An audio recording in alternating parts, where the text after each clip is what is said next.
Сайн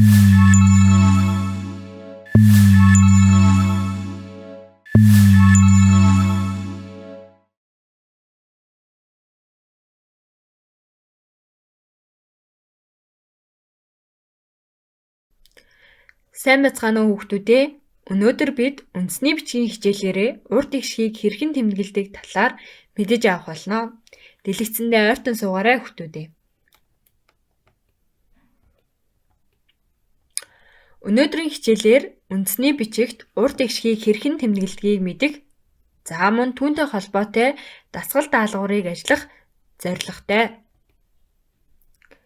Дээрх зорилгоо биелүүлэхийн тулд урт ихшгийг хэрхэн тэмдэглэдгийг мэдэх, урт ихшигтэй үгийг зөв унших, зөв бичих зорилтыг дэвшүүлж байна.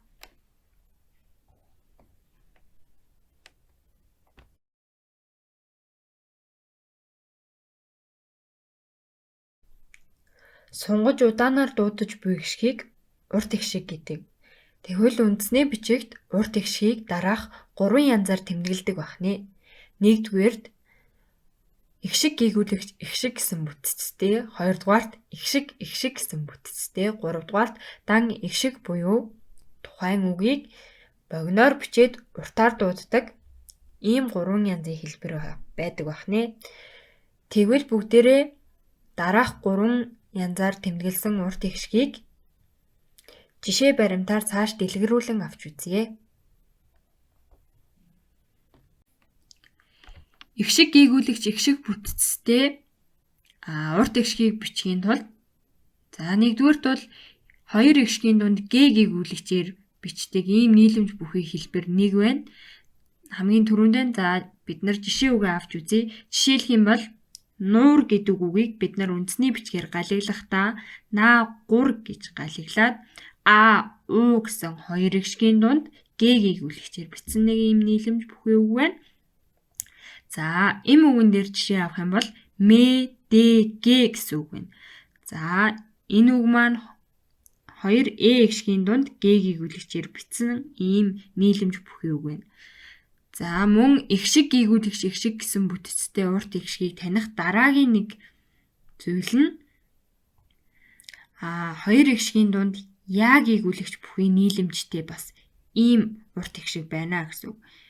Хувилбар гэж ойлгож болно. Жишээ үгээ авч үзье. Хурия хичиел гэсэн үгнүүдээр жишээ авсан байна. Энэ ихшиг гийгүүлэгч ихшиг гэсэн ийм нийлэмж бүхий урт ихшгийг тэмдэглэдэг хэлбэр бол хамгийн түгээмэл байдаг хэлбэр. Үүнийг бол үндэсний бичигт урт татгал гэж нэрлэдэг байгаа. Монгол хэлний түүхэн хөгжлийн явцад энэ дунд хоёр ихшгийн дунд байгаа г болон я гийгүүлэгчүүд бол сугарч үлдээд өнөөгийн орчин цагийн монгол хэлэнд байгаа урт ихшгийг үүсгэсэн гэж ойлгож байна хүүхдүүдээ.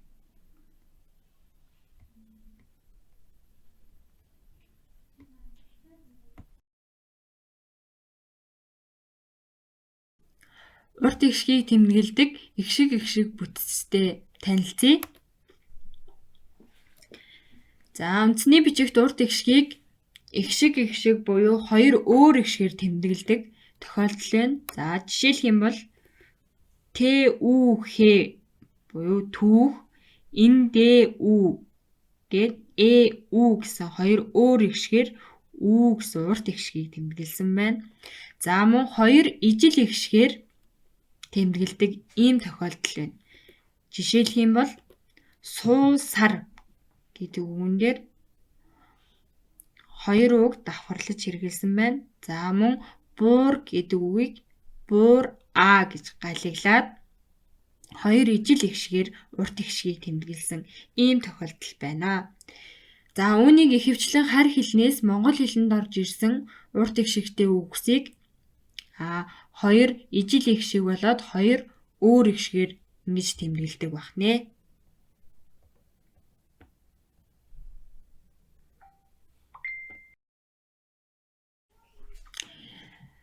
Урт ихшгийг тэмдэглэдэг 3 дахь тохиолдол буюу урт ихшгийг богиноор бичээд уртаар дууддаг ийм тохиолдол байна.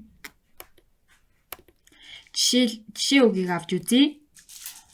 Ур га гэж бичээд бид уурга гэж уншдаг. За мөн буу гэж галиглаад аав гэж уншдаг ийм тохиолдлууд байна.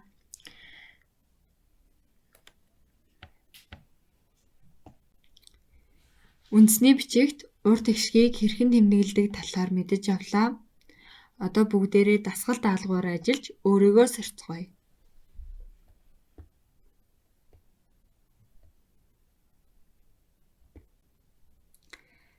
Бидний хамгийн ихний даалгавар бол зөв харгалзуулах дасгал даалгавар байна. За өгөгдсөн бүтцэд тохирох үгсийг зөв харгалзуулж бичээрэй хүүхдүүдээ.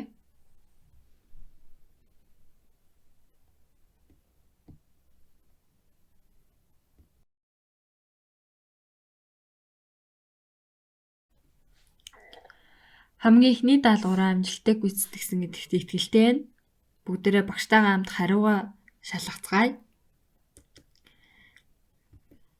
За зөв хариултаа бүгдээрээ тулгаарай. Чиний хийсэнтэй таарч байна уу бүгдээрээ шалгаарай. За хамгийн ихний үг ни гу ца буюу нууц, да га буюу ундаа гэсэн үг байна. За энэ хоёр үг маань их шиг гийгүүлэгч их шиг гэсэн нийлэмжтэй үг байсан байна. За дараагийнх нь ду үндэсний бичигт урт ихшгийг богиноор бичээд уртаар дууддаг. Их шиг гэсэн бүтцтэй үгд тохирох байсан байна. За дараагийн үг нь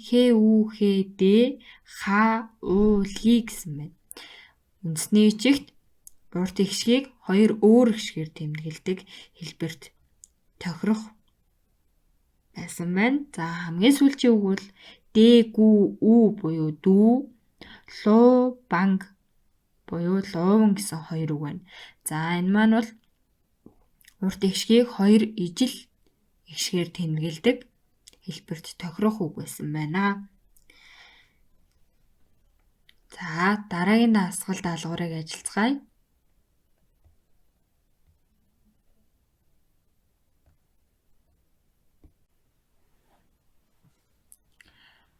2 дахь даалгавар бол үгсийг зөв ангилах даалгавар байна.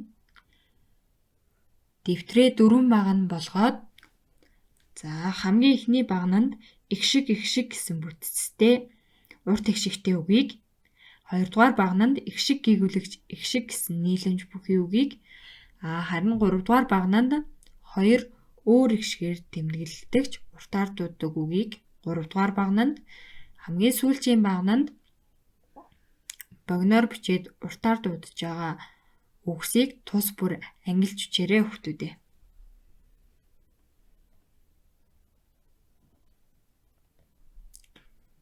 За үгсээ зөв ангилж бичсэн гэдэгт итгэлтэй байна. За одоо багштайгаа зүг хариугаа шалгацгаая.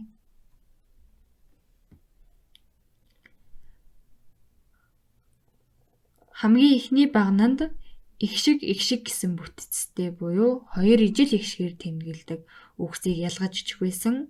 За хамгийн ихний үг нь буюу гүү гэсэн үг байна.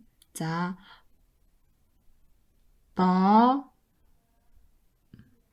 буу гэсэн үг байна. Боо. За уух гэсэн үг байна. Буу гэсэн үг байна. За та нартай таарч байна уу шалгаарай. Хэрвээ алдсан бол алдаагаа засаад бичээрэй хүүхдүүдээ. За 2 дахь багнанд их шиг гийгүүлэгч их шиг гэсэн бүтцтэй үгсийг ялгаж бичсэн байна. Буюу эмээ гэсэн үг. Буюу дүүрэг гэсэн үг байна. Хичээл үүрэг гэсэн үгсийг 2 дугаар багнанд зөв ялгаж бичсэн байна уу? Шалгаарай. 3 дахь багнанд 2 өөр ихшгээр тэмдэглэдэг үгсийг багтааж бичсэн байна. Жишээлх юм бол ли гэсэн үг, гуйл гэсэн үг, буюу түүх, зай буюу зузай, рай буюу хуурай багаж гэсэн энэ үгсийг 3 дахь багнанд ангилж бичсэн байна. За хамгийн сүүлчийн багнанд богиноор бичээд уртаар дууддаг урт их шигтэй үгсийг бичсэн байна. Хамгийн ихний үг шоо. За дараагийнх нь бэр гэж бичээд биир гэж уншдаг. За дараагийн үг нь гар гэж бичээд агаар гэж уншина. За дараагийн үг нь нарийн гэж бичээд нарын гэж уншдаг. Эдгээр үгсийг бол ангилж бичсэн байна. Та нартай таарч байна уу хүүхдүүд ээ? За одоо бүгдээрээ дараагийн дасгал даалгавраа ажиллацгаая.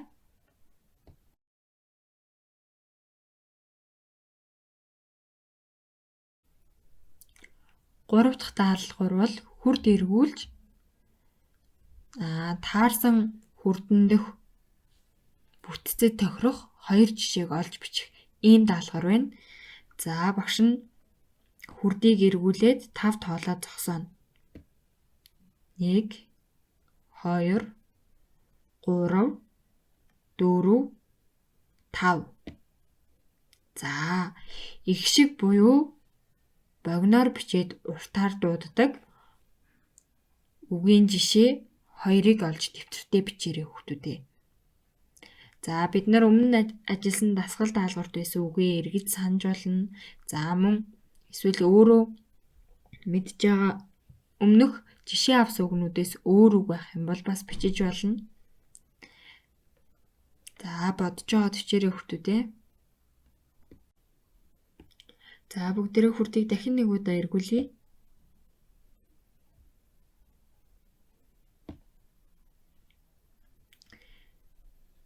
За 2 ижил үсгээр тэмдэглэдэг урт их шигтэй үгийн жишээг дэвтэртээ олж тэмдэглээрэй хүүхдүүдээ.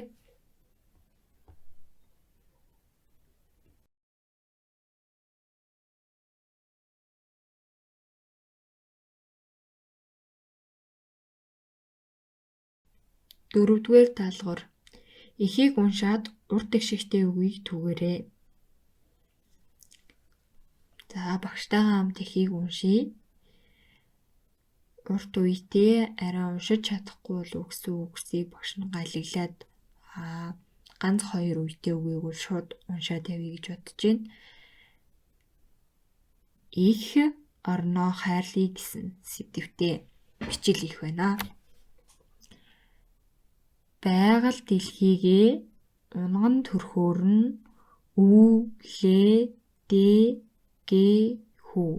үлдээх энэ үр хүүхэддээ өгч буй бэлэг өвлүүлж буй хамгийн нандин бас чи хуула чухал өв хөрөнгө юм.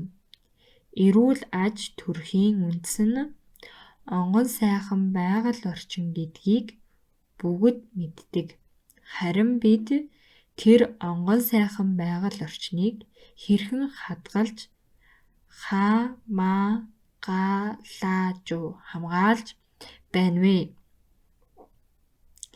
Хүн бүр ая тухтай амьдрах орчноо өөрөө л бүрдүүлэх учиртай хэмээн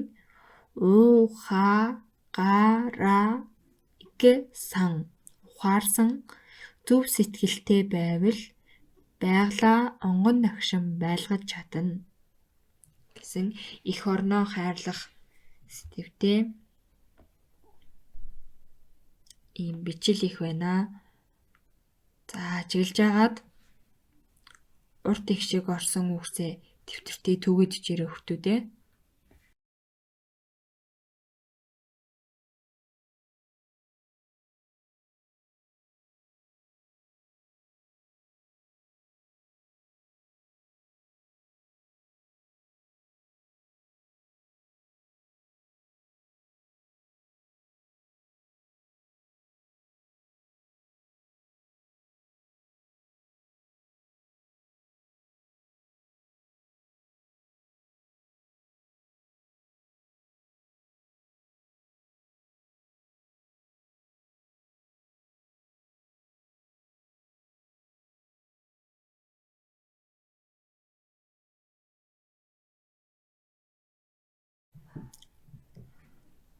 урт их шигтэй үгүй ихээс залоод дэвтэртээ тэмдэглэсэн болов уу гэж найдаж байна. За энэхүү бичил их дээр гарч байгаа урт их шигтэй үг хэсгийг багш нь улаанаар товтруулж тэмдэглэж өгсөн байна. За ямар үгийг бүгдээрээ уншицгаая. Ү, лэ, дэ, гэ, хүү буюу үлдээх гэдэг үгэн дээр их шиг гийгүүлэгч их шиг гэсэн бүтцтэй урт их шигтэй үг байна. За дараагийнх нь хэ, ү, хэ, дэ буюу хүүхэд гэсэн үг юм тийм ээ. За дараагийнх нь эрэгүүл гэсэн үг юм. Эрүүл гэдэг үг маань мөн адилхан их шиг гийгүүлэгч их шиг гэсэн бүтцтэй үг. За хамгаалж гэдэг ухаарсан гэдэг үг маань мөн адилхан их шиг гийгүүлэгч их шиг гэсэн бүтцтэй урт их шигтэй үг байна.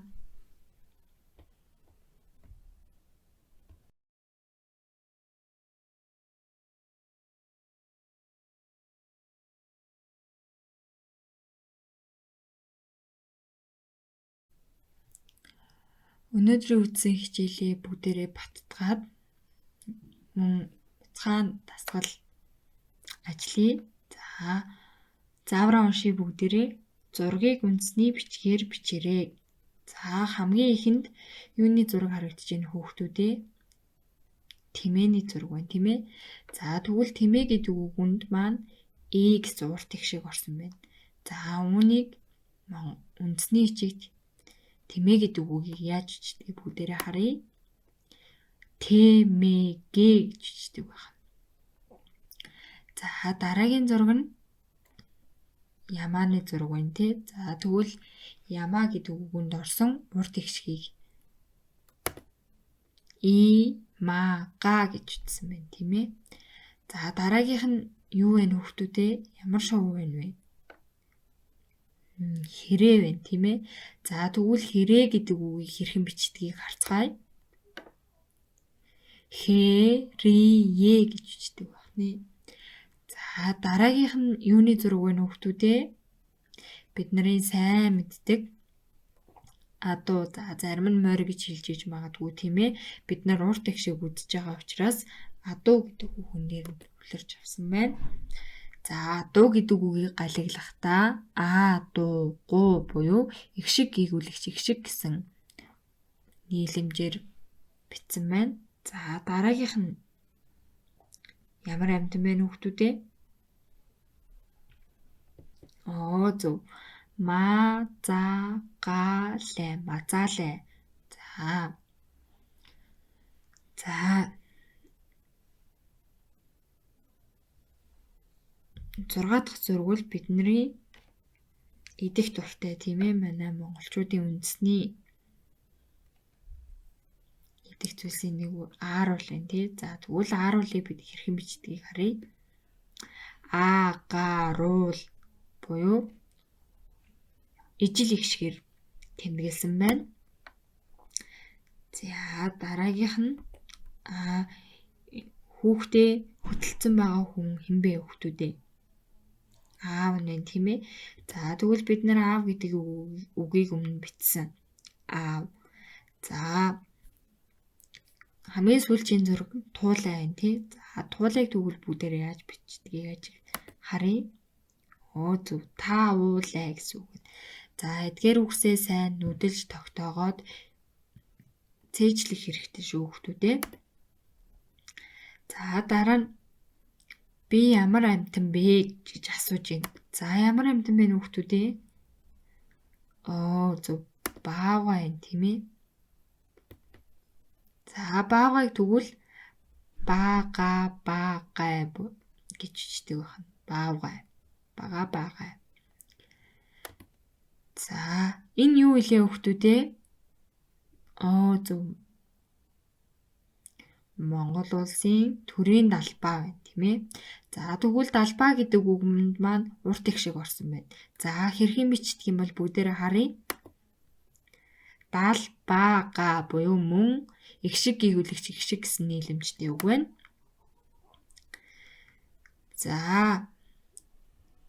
За нэг эрэгтэй жинд явж байна тийм ээ.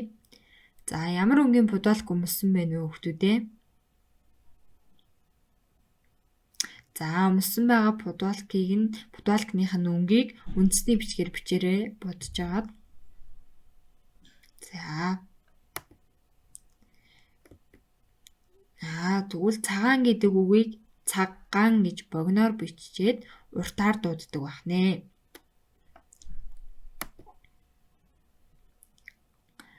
За бидний дуртай амттан юун дээр байна вэ гэж асууж шít тий. Чипс юун дээр байна вэ хүүхдүүдээ? Ширээн дээр байна тийм ээ. За тэгвэл ширээ гэдэг үгийг үндэсний бичгээр хэрхэн бичдгийг харъя. Ширээгээ гэж бичдэг байна. Мөн их шиг гийгүүлэгч их шиг гэсэн нийлэмж бүхий урт их шигтэй үг бахнэ.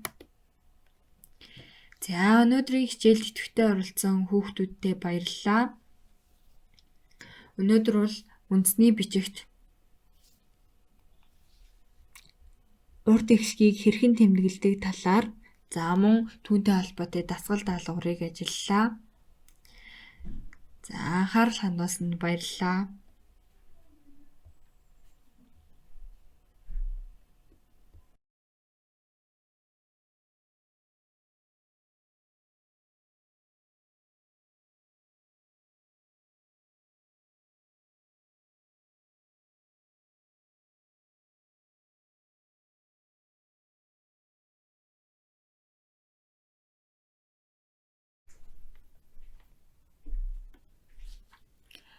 Өнөөдрийн хичээлээр бид үндэсний бичигт урт ихшгийг хэрхэн тэмдэглэдэг талаар мэдэж авлаа.